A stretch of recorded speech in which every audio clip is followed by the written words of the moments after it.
Cristina. En este caso porque alcanzó uno de sus picos históricos y además porque se dio a conocer una nueva resolución que implica que el dólar se puede vender, se va a poder vender a partir de, bueno, por supuesto, determinadas autorizaciones y demás, pero que en principio se podría vender en comercios como supermercados, kioscos o remisería. Vamos a ver un informe sobre esto y seguimos con el tema.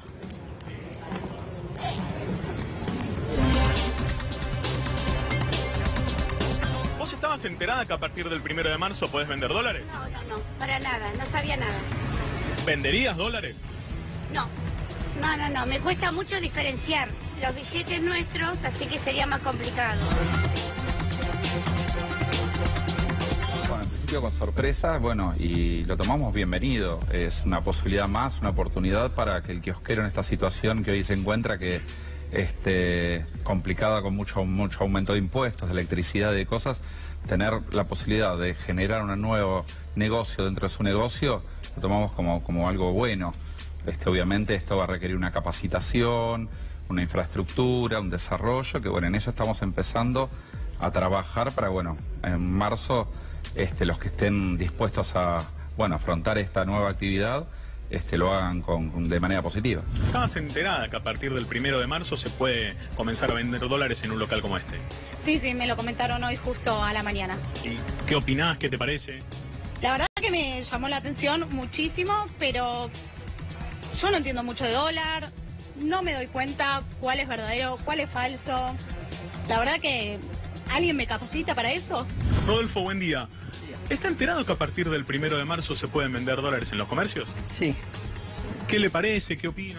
Me parece una medida acertada para ver si de una vez por todas se saca de este país la cultura del dólar, porque en estos últimos 2 años, si analizamos, cualquier inversión financiera rindió más que el dólar.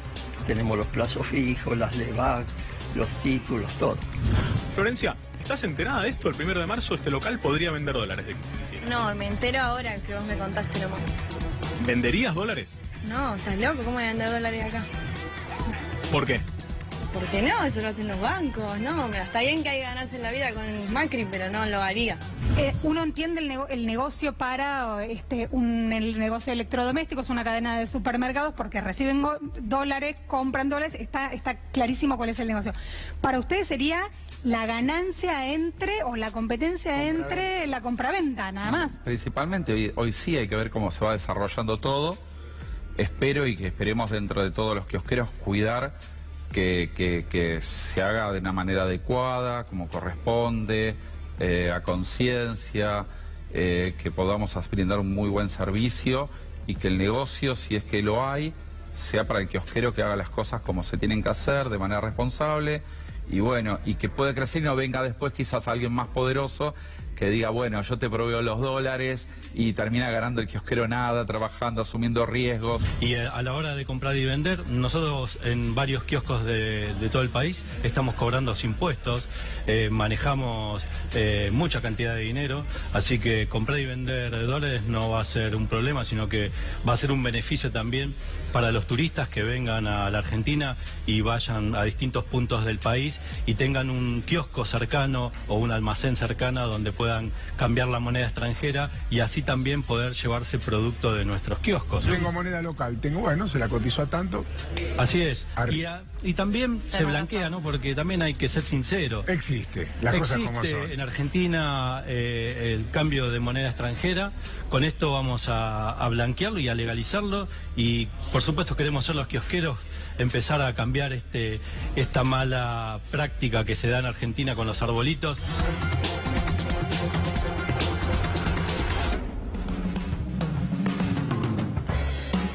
Bueno, y para hablar de este tema y entenderlo un poco mejor está con nosotros Mariano Castelmóvil. Mariano, gracias. ¿Qué tal? Hola, buen día. Bueno, ¿cuál es tu primera impresión frente a esta medida? A ver, son muchos factores. Uno principal es generar más competencia en el mercado. Hoy, para comprar y vender dólares, el negocio está concentrado fundamentalmente en los bancos, en las grandes casas de cambio. Después también hay todo un segmento de ilegalidad, de cuevas, donde acude mucha gente, y eso obviamente es un problema para la economía que haya tanta informalidad. Entonces, por un lado, le va a dar más competencia al mercado y por el otro lado va a combatir esta ilegalidad. Pero después, por otro lado, también me parece que va a generar un efecto de concientización en la población del uso de los dólares. Si bien la clase media porteña, hay un círculo social en la Argentina que está muy familiarizado con el uso de billetes de dólar, mucha gente que no. Y que va a empezar a estar familiarizado.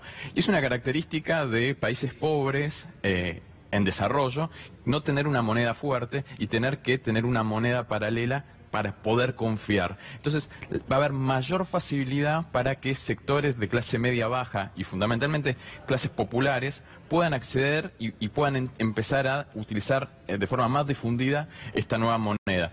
Entonces, nosotros tuvimos una experiencia a fines de 2001 catastrófica de la peor crisis económica y social que vivió nuestro país y que terminó casi en una dolarización. Una de las trabas para poder avanzar en la dolarización era que la población no tenía esta familiarización sobre el billete, no circulaba de forma masiva en todos los negocios, en todo tipo de comercio. Ahora puede ser que sí a partir de esta nueva medida.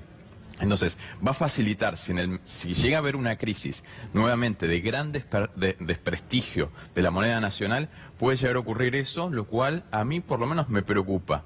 Y después, por otro lado, también hay que tener en cuenta la cuestión del estatus social, el efecto aspiracional que implica utilizar una moneda vista como muy superior respecto a la moneda nacional. En los países pobres, quien maneja la moneda dura son clases sociales medias altas fundamentalmente. Los pobres manejan la moneda nacional.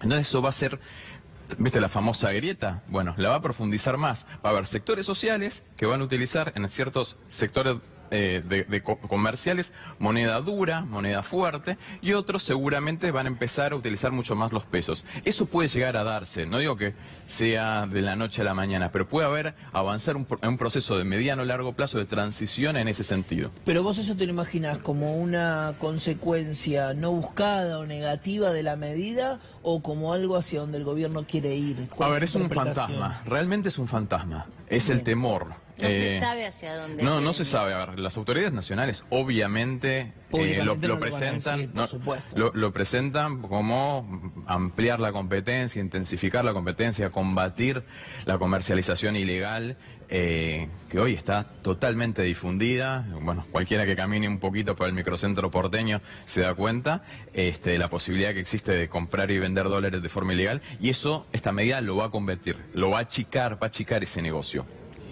Sin embargo, tuvimos una situación muy crítica en la Argentina en 2001. Estuvimos a punto de perder la soberanía monetaria.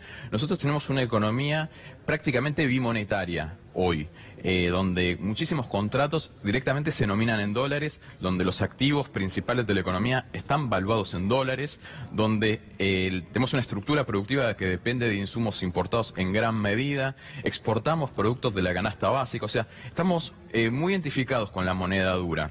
Entonces, si profundizamos ese patrón de comportamiento de la sociedad argentina, bueno, creo que vamos a ir a una mayor dependencia de... ¿Y no va eso directamente en contra del discurso del gobierno cuando Sturzenegger en esta conferencia de prensa del equipo económico a pleno justamente retoma lo que era en su momento el discurso también del gobierno kirchnerista, decir, bueno, tenemos que dejar un poco de lado el dólar, los argentinos tenemos que pensar en pesos, y esta medida pareciera ir justamente en contra de eso, o no?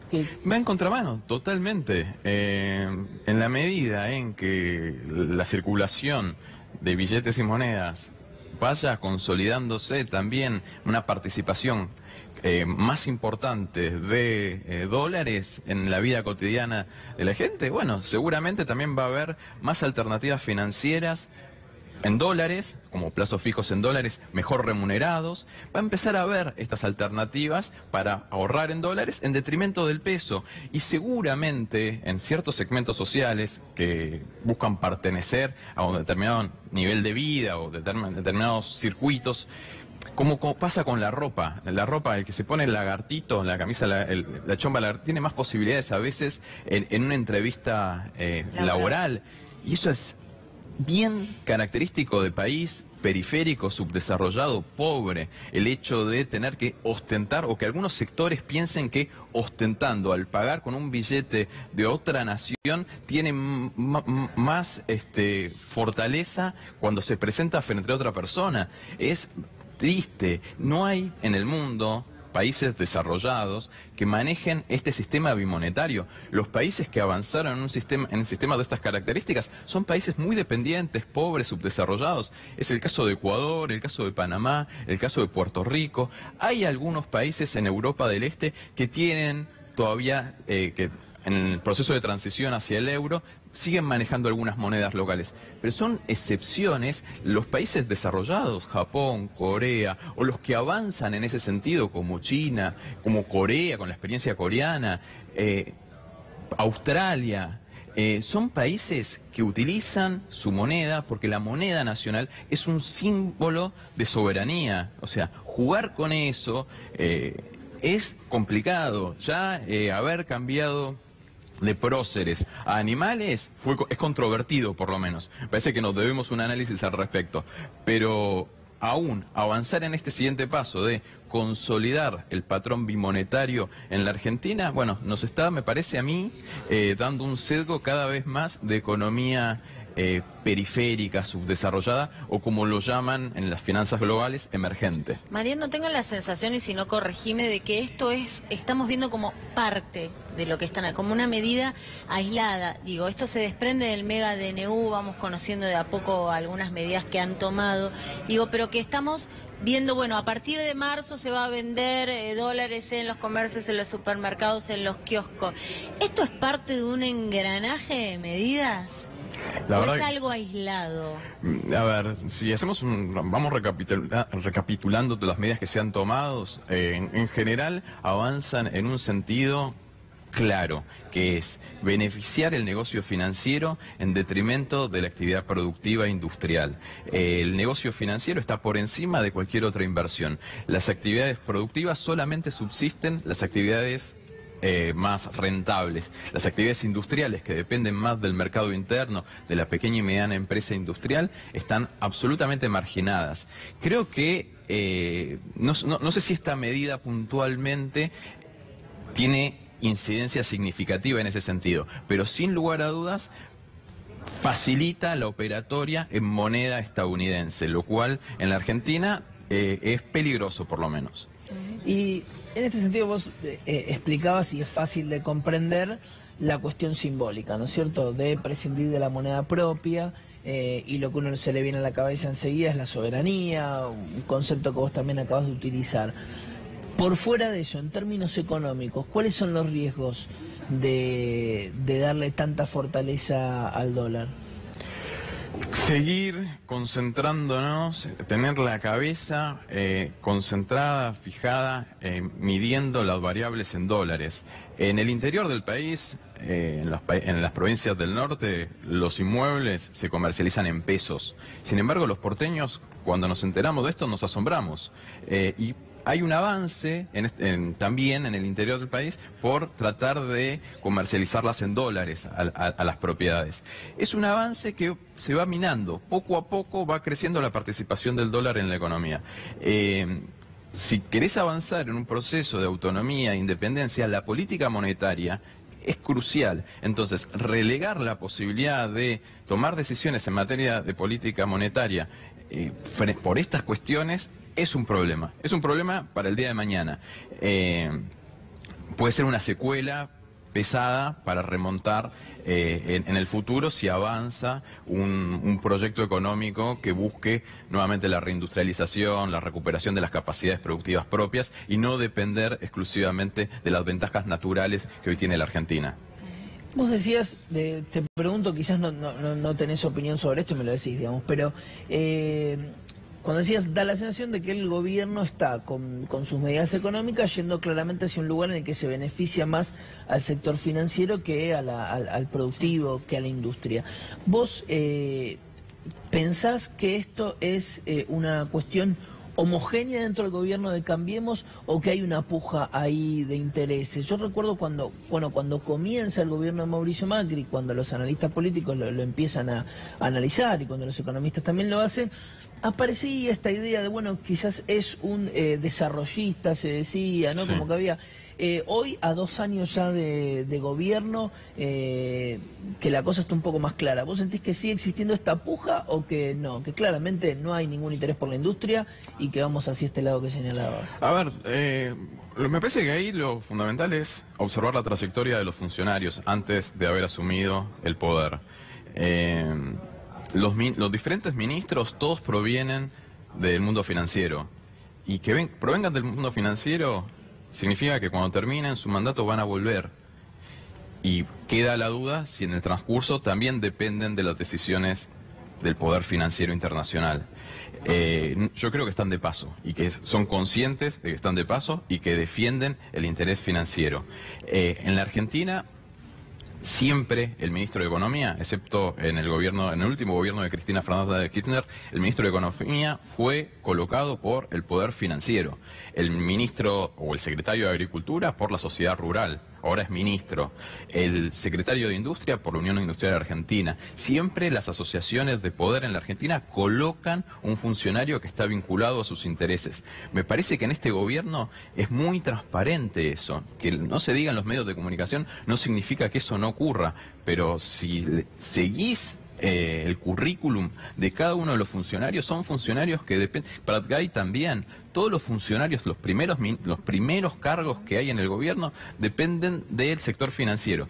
Ahora bien, las políticas, ahora parece como que hay una contradicción, que están aumentando el tipo de cambio y demás. Lo que está ocurriendo, lo que ocurrió en la economía argentina fue que el problema inflacionario se le desbandó. Realmente ellos creían, cuando fijaron metas inflacionarias del 20-25 en el primer año y del 12-17 en el segundo año, y que después iban a ser del 8-12 este año, y por lo subieron al 15, creían que iban a poder controlar en mejor medida el proceso inflacionario. Se le desmadró. Y entonces, lo que terminó ocurriendo fue que se perdió competitividad de acuerdo a lo que ellos proyectaban. Entonces, el déficit comercial que ellos habían pensado que este año iba a ser de 1.866 millones de dólares, fue de 8.500 millones de dólares. O sea, 4 veces y media más, casi 5 veces más.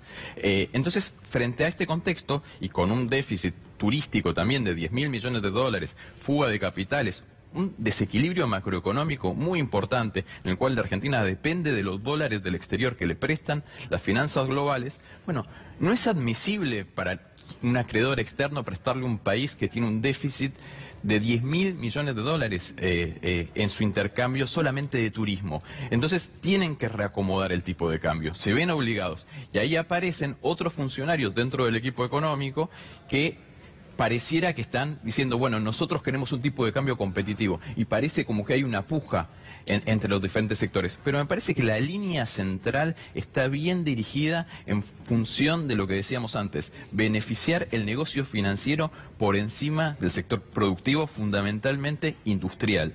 Y en este proceso, lamentablemente, lo que se produce es una grieta en la cual cada vez población que tenía empleo formal en la industria, puestos de trabajo que tenía una remuneración 20% más alta que el promedio general de la economía, se van destruyendo. Y por el otro lado aparecen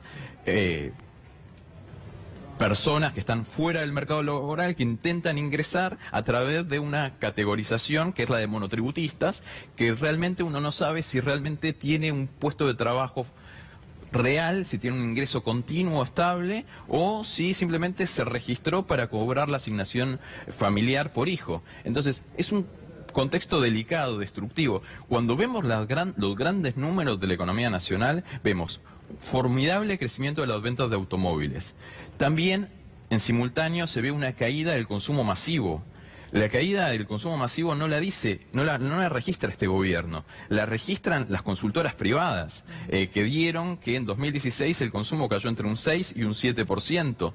En 2017, este año electoral, el consumo masivo cayó un 1%, de acuerdo a las grandes consultoras que miden el consumo masivo, consumo de supermercados, consumo de leche, consumo de carne, consumo de productos que hay una parte de la población que no puede incrementar ese consumo, porque vos no te vas a tomar más leche si no la necesitas.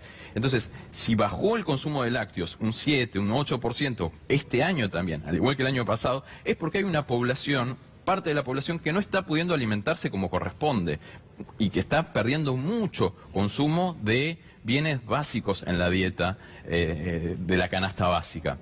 Entonces, me parece que el gobierno está avanzando por un rumbo que es bastante peligroso en cuanto a la conflictividad social que pueden generar esas políticas. Bueno, muchísimas gracias. Gracias. Por favor, muy gusto. claro como siempre. Muy Me amable. alegro.